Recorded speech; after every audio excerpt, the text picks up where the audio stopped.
Hello, good morning সবাইকে। চলে আসলাম আর একটা নতুন ভিডিও। আজকে যাচ্ছি একটা মন্দিরে। তো এই মন্দিরে আজকে কাজ করব। তো আজকে কেচি বানানো ছিল, তো আমরা এখানে ভীম লাগাই কেচি লাগাবো। তো এটা লাগানো হয়ে গেছে। তারপরে যে পাইলিংও লাগানো শেষ।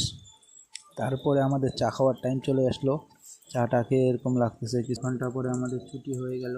আমরা ছুটি দেখা হবে নেক্সট